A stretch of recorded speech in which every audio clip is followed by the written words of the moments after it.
और ये बस जंतर मंतर की आवाज नहीं है।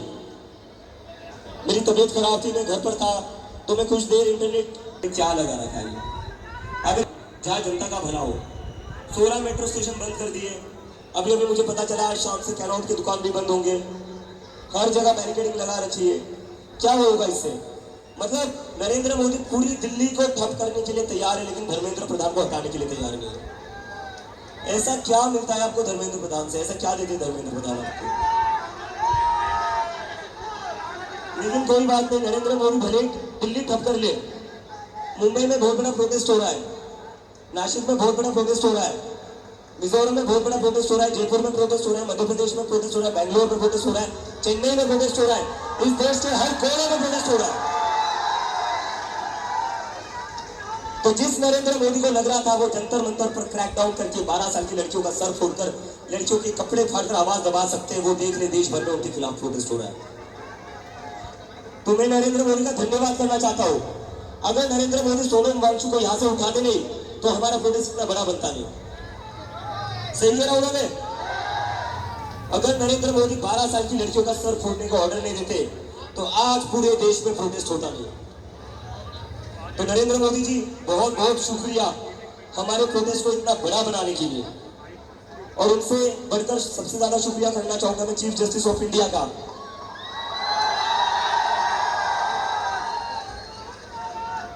अगर आप कॉकरोच कहते नहीं तो शायद ना मैं कभी अमेरिका से इंडिया आता और ना इस देश में इतना बड़ा आंदोलन करा होता। तो chief justice of India Suryakant ji, आपका बहुत बहुत धन्यवाद। हमें पता है आप काफी बिजी हो, आपको वीडियो तक देखने का समय नहीं मिलता है, जहां पर बच्चों को मारा गया, बहुत बिजी इंसान हो, लेकिन फिर भी हम आपका शुक्रिया करना चाहते हैं। और मैं फिर से एक बार नरेंद्र मोदी सर से अपील करना चाहता हूँ, सर सुन लीजिए बच्चों की बात, सुन लीजिए।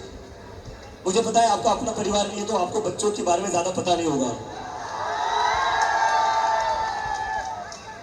अगर इनका अपना परिवार होता तो इनको पता होता बच्चे कितने जिद्दी होते हैं, बच्चे कितने जिद्दी होते हैं इन्हें पता होता। तो अगर ये सरकार जिद्दी है तो हम उससे ज्यादा जिद्दी है। और अगर धर्मेंद्र प्रधान का इस्तीफा नहीं हुआ ना तो फिर से रेलवे स्टेशन पर चाय की टपरी खुलवा कर रहेंगे।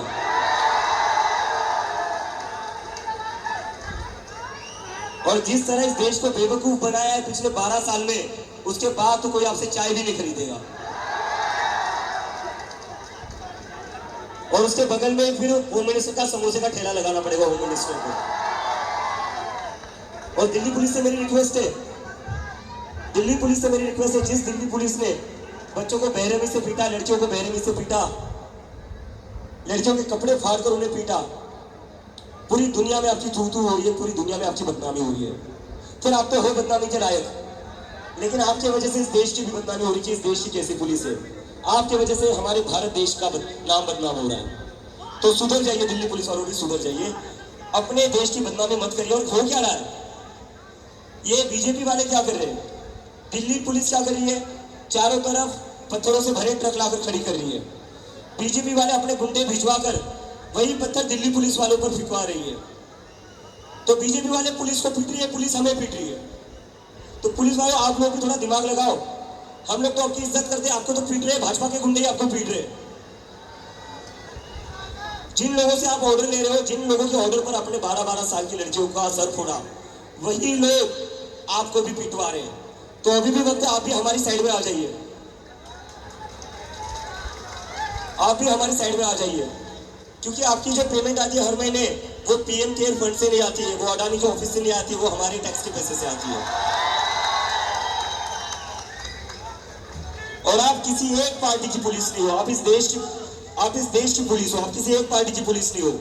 अगर आपको एक पार्टी की पुलिस बननी है तो जो खाकी वर्दी है, उस खाकी वर्दी को निकाल दीजिए, बीजेपी हेडक्वार्टर के सामने चले जाइए और वहां चिल्लाइए मैं भी चौकीदार। खाकी वर्दी को बदनाम मत करिए, उस वर्दी की कोई इज्जत है। आपकी करतूतों के कारण, आपकी ब्रूटैलिटी के कारण, भाई थोड़ी देर पहले बढ़ा देते यार, जान नहीं है आज बोलने में। तो आपकी ब्रूटैलिटी के कारण उस वर्दी पर दाग लग रहा है। मतलब मुझे तो ये समझ में आता है, जिन दिल्ली के पुलिस वालों ने 12-12 साल की लड़कियों के सर फोड़े, वो घर जाकर अपने बच्चों को क्या कहते होंगे? घर जाकर उनके बच्चों को लगता होगा पापा आज ड्यूटी से आए, पापा ने चोरों को पकड़ा होगा, पापा ने क्रिमिनल्स को पकड़ा होगा, पापा ने गुंडों को पकड़ा होगा, लेकिन पापा क्या करके आए? पापा 12 साल की बच्ची का सर फोड़ कर आए। पापा क्या करके आए? पापा क्या करके आए? पापा लड़कियों के कपड़े फाड़ कर उनको पीट रहे थे। पुलिस वालों के बच्चों को लगता होगा कि पापा तो हमारे हीरो है, लेकिन पापा ने जो 20 जुलाई को काम किया ना, वो गुंडों वाला काम है, वो हीरो वाला काम नहीं है। वेरी सॉरी टू से दिस। नहीं, पापा बिके हुए नहीं है, पापा की मजबूरी है। पापा की मजबूरी है। जो ऊपर से ऑर्डर आता है वो कैरी करना पड़ता है। लेकिन भले ही आपके ऊपर से जो भी ऑर्डर आए, कहीं ना कहीं आपको भी तो आपकी अंतरात्मा की सुननी पड़ेगी।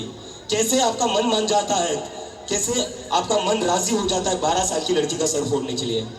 कैसे आप तैयार हो जाते हो लड़कियों के कपड़े फाड़ने के लिए? कैसे? कहीं ना कहीं तो आपको भी सोचना चाहिए ना, ये ऑर्डर सही है या नहीं है। अगर आप में ये सोचने की भी एबिलिटी नहीं है कि ये ऑर्डर सही है या नहीं है, तो फिर इतनी पढ़ाई का क्या फायदा, जो पढ़ाई करके आप पुलिस में भर्ती हुए हो? आईटी सेल में ही चले जाते, बीजेपी में ही चले जाते, क्योंकि बिना पढ़ाई तो वहीं पर प्रमोशन ज्यादा होते हैं। और मैंने एक पोस्टर देखा सोशल मीडिया पर ना, एक पोस्टर काफी वायरल हो रहा है, जो काफी सही पोस्टर था। वो पोस्टर क्या था? वो पोस्टर था बीजेपी वालों के लिए, जिस स्टूडेंट्स थे इसलिए पेड़ दिया, अगर रेपिस्ट होते तो एमएलए या एमपी बना देते।